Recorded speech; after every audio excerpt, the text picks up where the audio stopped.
All right. We had 12,816 in attendance. The gate was 2.57 million. Fight of the night is Brian Stan and Santiago. Submission of the night is Gleason Tebow. And no question on what knockout of the night was, Travis Brown.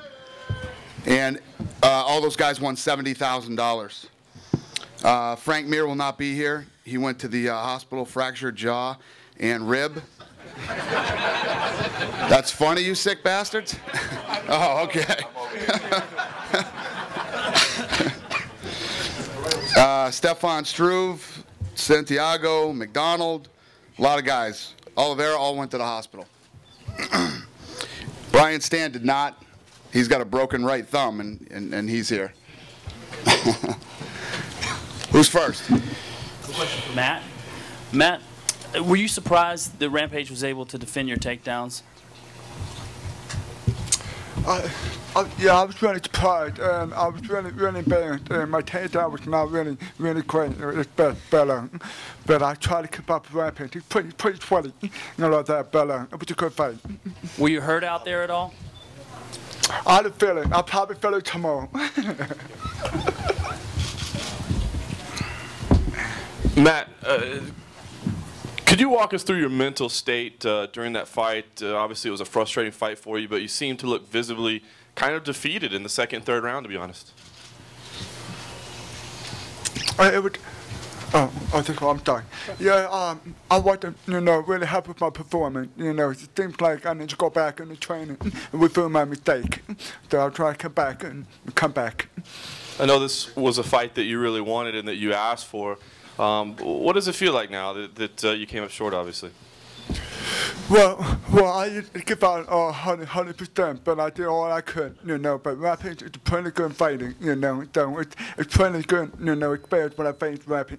So, but I will come back again. Awesome. And Dana, could you give us your thoughts on the main event, how it played out? Obviously, the crowd wasn't that into it.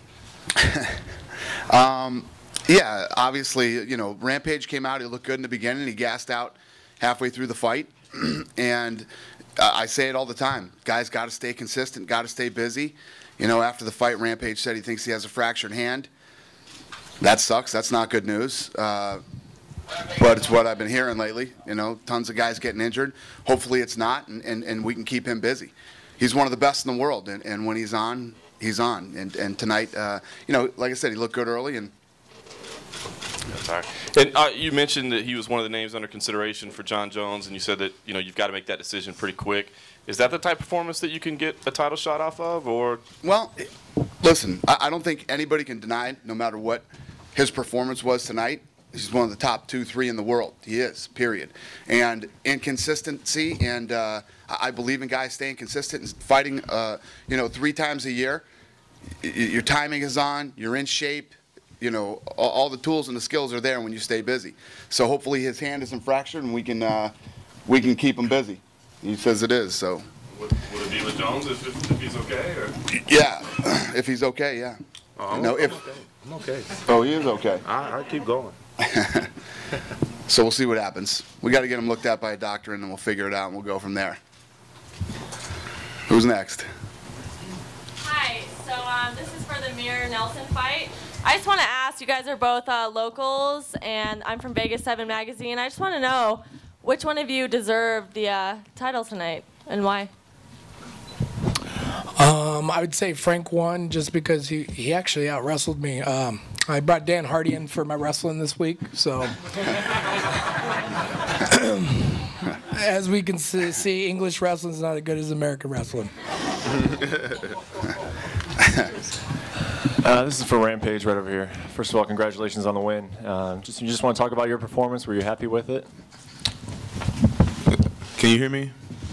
Yeah, I was okay with my performance. I wanted to do a little bit more, and I knew that I could stay on my feet with Matt Hammer, but I just Matt had a great game plan, and I saw it as soon as I got in there with him. I saw how far away he was standing away from me. I could tell he was setting me up to take me down, and he had some great low leg kicks, and it just made me not do exactly what I wanted to do. I wanted to come and throw some bungalows on him and drop these big D's on him, but you know he's a tough guy, so I couldn't do exactly what I wanted.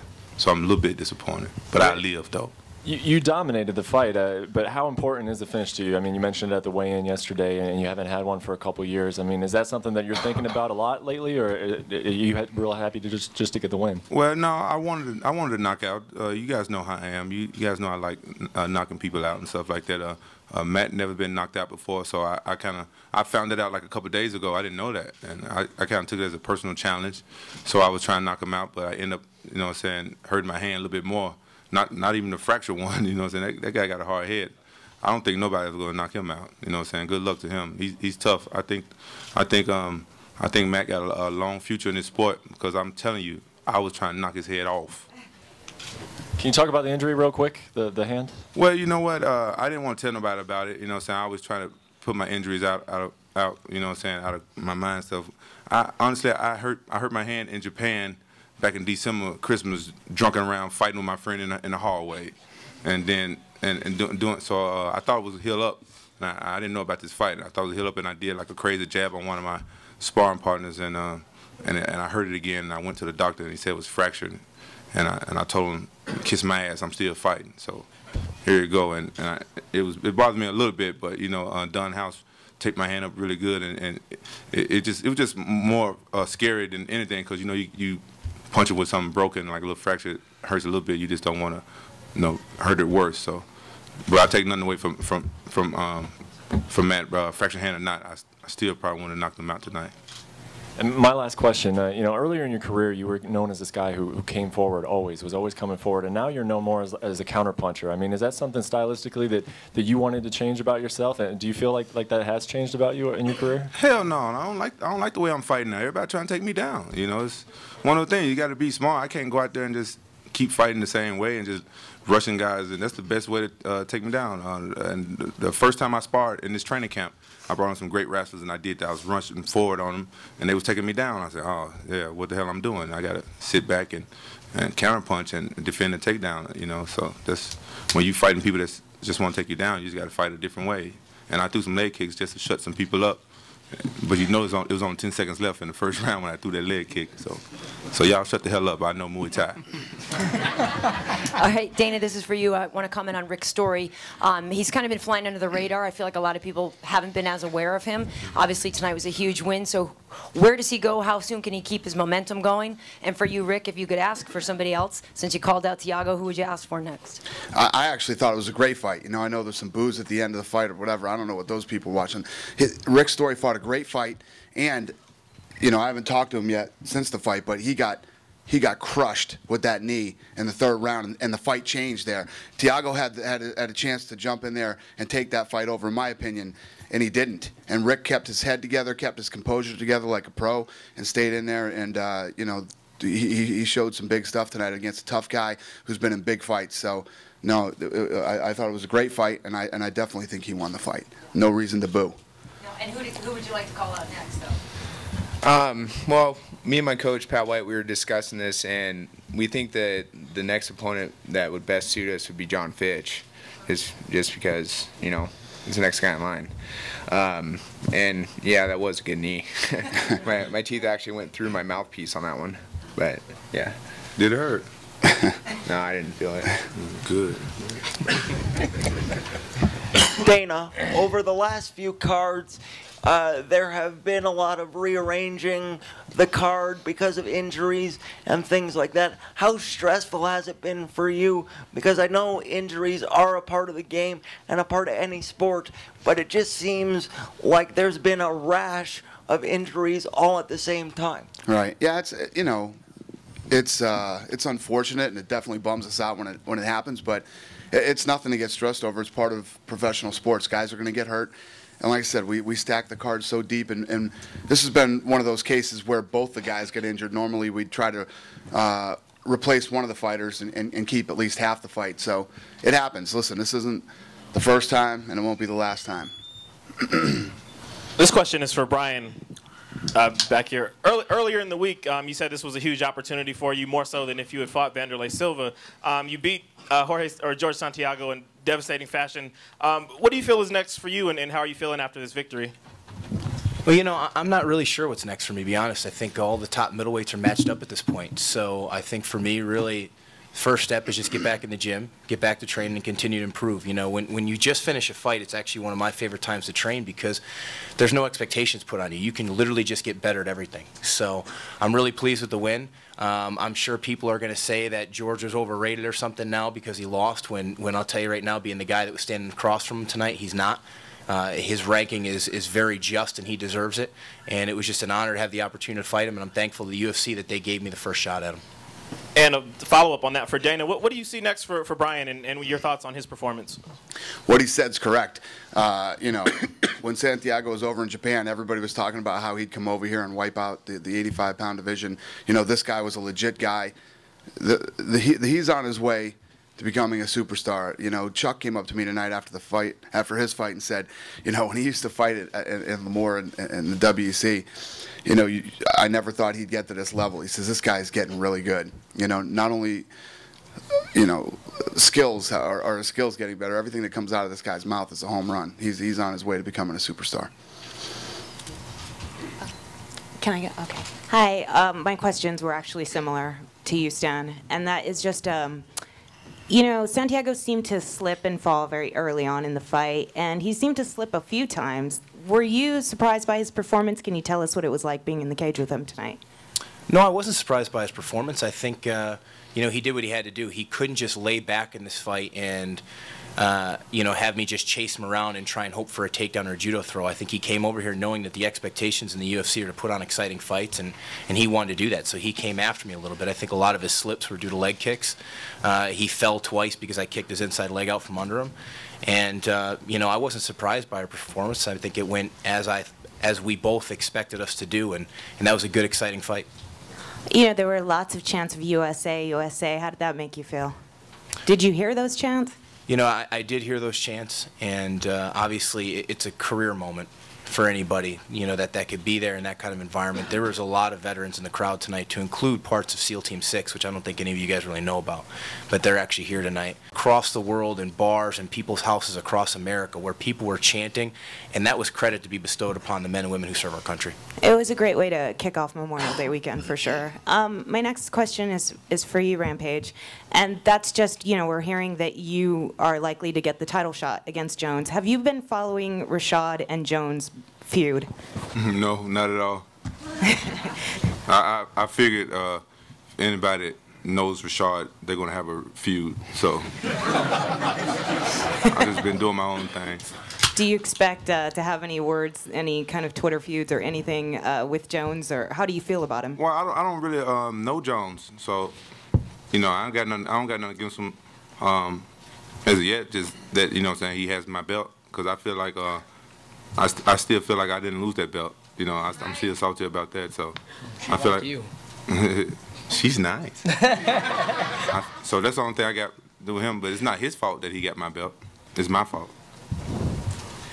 Question for Travis Brown. Travis, congratulations. Great knockout. Take us through the final moments before you landed that Superman punch. You know, leading up to that, it was I was just starting to find my rhythm. It's so hard to find somebody that's 6'11" to try to spar with and find range and all that kind of stuff. So it's definitely an adjustment that I had to make during the fight. But one of the things that I noticed is every time we'd separate, he'd try to come in with one of those knees. And I, you know, probably about two combinations before I actually landed, I was thinking about it, and then I heard my corner yell it, and you know, the rest is history. So, how satisfying was that? Oh man, it was so great, especially after the Congo fight and coming to that draw. You know, looking forward to this fight and showing people what I can really do in this heavyweight division, and to know that, you know, Mr. Dana White and Joe Silva believe in me to put me out there and fight a guy like Stefan Struve. Quick one for Roy Nelson. Roy, talk about your performance tonight. I was told that you've been sick. Did that affect you tonight? Just tell us a little bit about your performance. No, I think the only thing that affected me was Frank was big, so I think the gym time thing kind of screwed me up a little bit. I just need more gym time. No, Frank had a good game plan. He just out wrestled me, so I'm gonna penalize Dan for showing me his British wrestling. But besides that, it was just Frank's in the hospital. I'm here, so. It's just one of those things. He just out wrestled me, and he's just a big guy to get off you.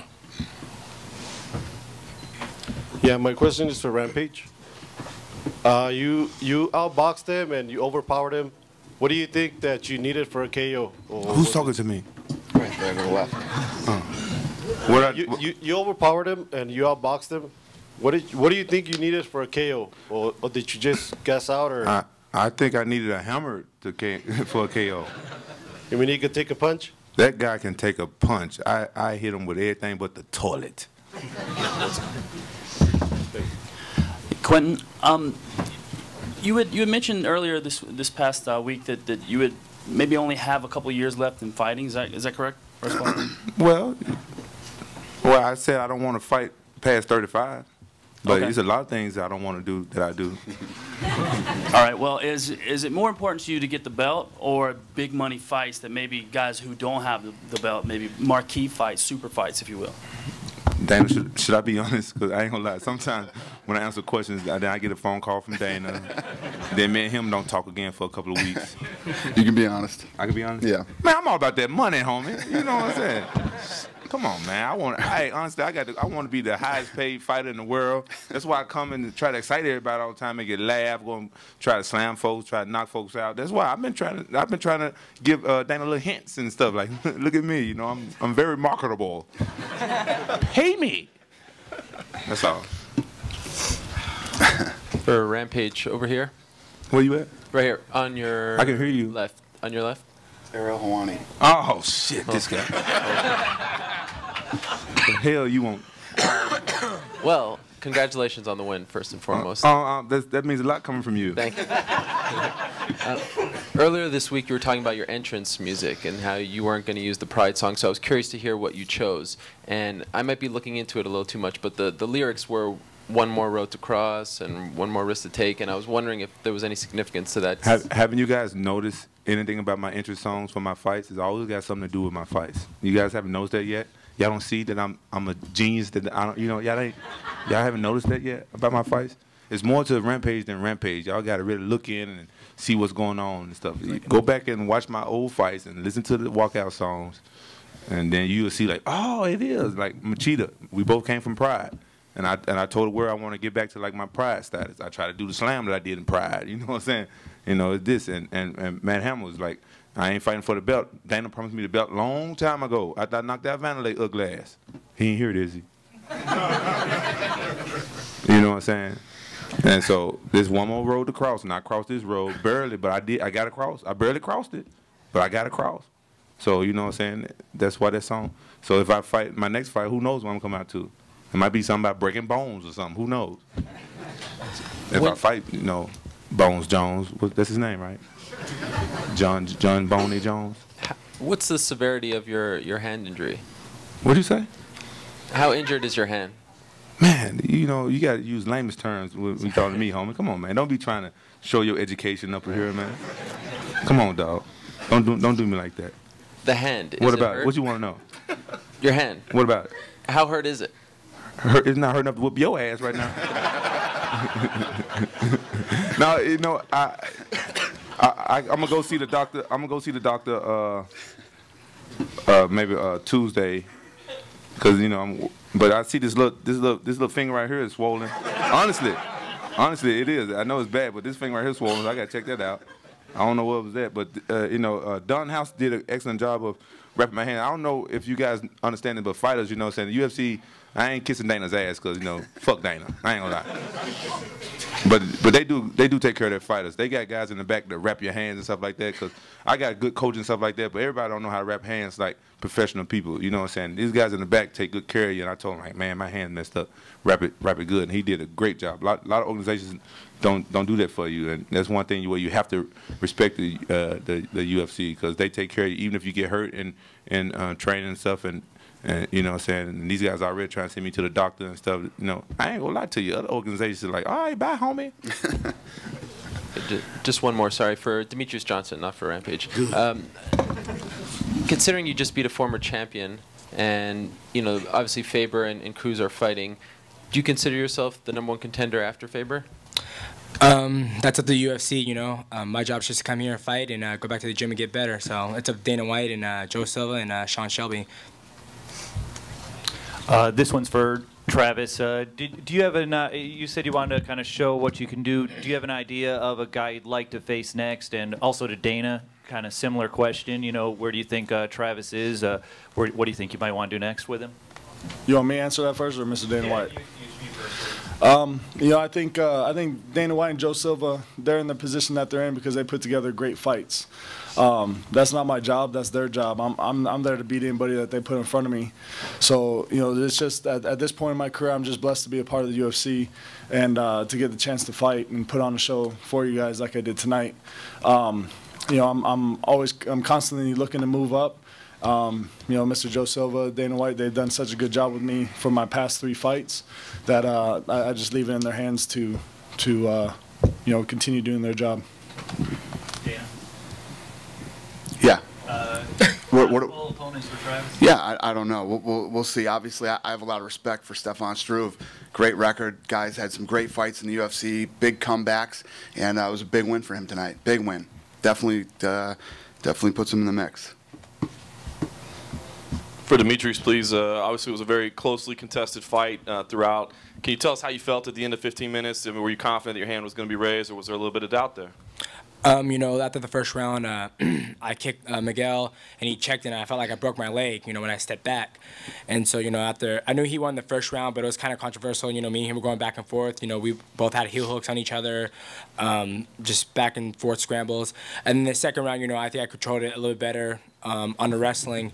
And then in the third round, you know, I think I beat him up on the feet. You know, he's supposed to be taller, 76-inch reach. I'm 66. I was pushing forward, and I was hurt. So, but I was very happy about my performance, and I'm just happy to come away with the W tonight.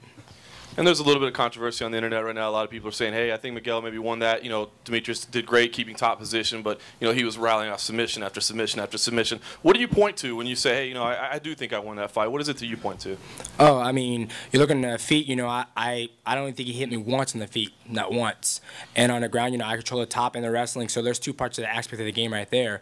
I mean, he was throwing submissions, but he couldn't finish me. And I passed guard, and I kept on coming and coming, and I was hurt. I never backed up. I always came forward. So that's my argument right there. So for Roy, please, obviously you said you got out wrestled tonight, but you know, he was pretty dangerous in the tie clinch as well, a lot of knees and things like that. You slowed down, both guys slowed down a little bit, but as it went on, was there any damage from the strikes, or, you know, was it conditioning? What was it that kind of slowed you as time wore on? I think the biggest thing is, you know, going up to Toronto, I got the Canadian flu bug, but no, I think most of it was just, you know, Frank's just big, and, you know, just got to get bigger, stronger, you know, faster. I think that was the only thing that, you know, the stand-up, not so much. You know, I didn't even get hit that, you know, I got hit. I think the only thing that hurt me, or not even hurt me, but like hit me clean, was an elbow that was when I was on my back. I saw some knees. Not the knees, yeah. The knees hit my elbows. Oh. You know, so I blocked. I thought one hit your chin. My bad. But no, for the most part, I didn't get hit. You know, I blocked a lot of things. I learned a lot from the Dos Santos fight. So it wasn't that. It was just I just moving a lot of weight. And then when I got, you know, out wrestled, it just, you know, I was just like, it's a big man to get off. And then, but I kept on getting up. So that's all that mattered. Obviously, it's not a new question for you, but you talk about getting bigger, stronger, faster. A lot of people say, man, Roy would be outstanding if he would consider 205. Is that ever even a consideration that maybe rather than get bigger, maybe get smaller? Or if you would consider 240, maybe. Like I said, more gym time. No, it just it's really just bigger, stronger, faster. Like it, and just go out there and just push the pace. There wasn't nothing. I just got out wrestled because my mindset was a little bit different than. Mine was just hit Frank in his face more than he hit me, and I just got out wrestled. Frank was just strong, and then when I got on the ground, the only thing I had to do was just get him off me. I wasn't worried about submissions. I wasn't worried about anything else. It was just I got to get back up. And that's all it was, and that's what takedowns. It wasn't the stand up. It wasn't anything else. It was just the takedowns. And lastly, for Brian, obviously this was an emotional fight for you. You were very emotional after the fight, but you also got down next to George and had a few words for him. Can you share with us what you shared with George during that? Yeah, I just told him straight up that it was an honor to face him and that he's a true champion. Thank you so much for the opportunity. When we go in there and you get the top level guys on any given night, anybody can win or lose. And so the fact that it was my night, I know what it's like to be down there laying on the mat looking up the lights, having lost. It's a really tough feeling, but I think that as long as two guys go out there and fight very hard, both efforts should be celebrated. But as fighters, we have the tendency, and after you lose, you go home, you want to close the shutters, you don't want to look at anybody. You feel ashamed because you lost your fight. When it's really not the fact. If you go out there, do what you're paid to do by go fight hard, you should be proud of yourself. And I just wanted to let him know that I really value the fact that he fought me. He's a guy that when I'm 40 and I look back on my career, I'm going to tell people, hey, here's a guy I fought. Because when you look at his past fights, they're pretty darn amazing. This question. That was good. That was good. Thanks, Rampage. This question is for Travis. If you look back over Struve's last couple of fights, it seems like he's a guy that hasn't really been in it until he's been rocked a couple of times. After you hit him with a couple of good ones, were you a little cautious going forward? No, I mean, once we clinched up, I really realized how, because he had put on some size and stuff like that, and being training partners with like Phil Davis and Brandon Vera and even Joey Beltran, those guys are strong, man. But once I clinched up with them, I realized how that was my strength, you know what I mean? And so we clinched up, took them down, beat them up a little bit. But no, I mean the first round. I think that's my style, is just coming for you. Like I said in my pre-fight interview, I'm coming fast, coming hard. You know what I mean? So that's my style. A question for Matt. Matt, are there any positives that you can take away from a fight like this against a guy like Rampage, who you asked for in a main event, biggest fight of your career to date? And where do you see yourself going forward? Well, I still have a lot of work. I mean, the way I fought on Rampage, it's a good fighting. It was the first time being a former UFC champ. So it was a good experience. So I just have to go back in the gym and find out what's wrong, because it seems like I'm backing down. Then I just, get back up. And for Brian, please. We spoke earlier in the week. You said your goal for this year, at the start of the year, was to break into the top 10. 2 fights and 5 months in, I would say you've done that with the performance tonight over George. What do you set as the new goal for the rest of the year? Is to be the #1 contender, to get to put myself in a position where I could fight for the title one day, and really that's as much in the octagon as it is in the gym. I think I'm still about 2 years out until you'll see the best Brian Stander can be, which some people may get discouraged. It actually encourages me because I know that there's still so many areas that I can continue to get better, and I think that makes me dangerous for anybody else who's going to fight me. For Travis, after your fight, you mentioned a name of somebody that you were dedicating the fight to. Can you tell a little story about what that was all about? Yeah, his name's Rick Barton. When I kind of had a tough time, coming up, and right out of high school, I was basically out of my house, and they took me in and like let me stay with them, and Josh Barton, who's his son, is one of my best friends, and him and his family have been like an adopted family to me. And this last year he's been going through I think it's called like neuropathy from like adult onset diabetes. So he's like constantly in pain, and you just see him kind of struggling and stuff. So I wanted to dedicate this fight to him, especially with that knockout. For Demetrius, this was kind of asked, but when the fight was over, what were your thoughts as far as, I mean, were you thinking, I've got it, or were you thinking like, hope I got it? First, I was hoping my leg wasn't broke, but you know, I think I did enough to, in the judges' eyes, to let the world know that I won the fight. You know, I mean, Miguel Torres is a tough fighter. I mean, he's a world ex-champion, and he has a very slick ground game. You know, but I was able to keep on moving. I made a lot of mistakes, so I got to go back in the gym and fix that. So next time I fight, you know, I don't expose that weakness that I did tonight. You never know you got it in this sport. This is for Brian. A lot of the comments that we get on our interviews with you are that people would love to see you fight Tim Kennedy.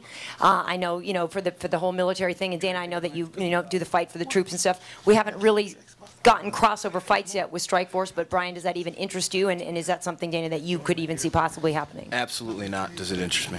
Tim is a very close friend of mine. We're cut from the same cloth. I don't see a point. But if it's one of those things where, you know, if that's the path for us to be a champion, then, I mean, we train together, so we fight each other then anyways. But I can tell you right now that that's a fight that will never interest me. I appreciate Tim for much more than just what he represents in fighting, and neither of us would ever really be interested in fighting each other unless it was what we had to do. Yeah, it's a question for Dana. I see you on there on Twitter. Yeah, during Rampage's intro, you had said he's the greatest knockout artist in the UFC. After seeing Travis Brown's fight tonight, has that sentiment changed? Does what? Does that sentiment change? Yeah. I think we said. I don't think we said he's the greatest knockout artist in UFC history. I see he's one. He is one of the knockout artists in the UFC. You know, there's a lot of guys that knock people out, and Rampage is one of them. And now, so is Travis Brown.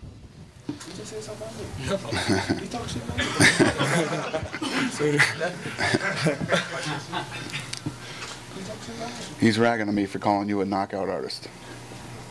How many people he can knock out? We'll take one more question. Yes, question for Brian, please. Yes, sir. Yes, sir. You've said in the past that your skill set has to catch up to your athleticism. After your past 3 performances that you've had, what are your thoughts and how do you feel about that now? You know, I feel like I'm getting there. A lot of people credit the weight cut, which was certainly something that needed to happen, but the weight cut really happened at the same time that I began to really become well-rounded and really focus on a lot of wrestling. You know, my jiu-jitsu is much better than people realize, but the limiting factor there was really my wrestling, and I focused a lot on that very hard on the last 2 camps. So, like I said, I think it's going to take another 2 years. I'm still getting better. There's still things for me to learn, and that's encouraging for me knowing that, you know, I'm only going to fight top guys now. So I'm excited for the future. Thank you all very much. Have a good night.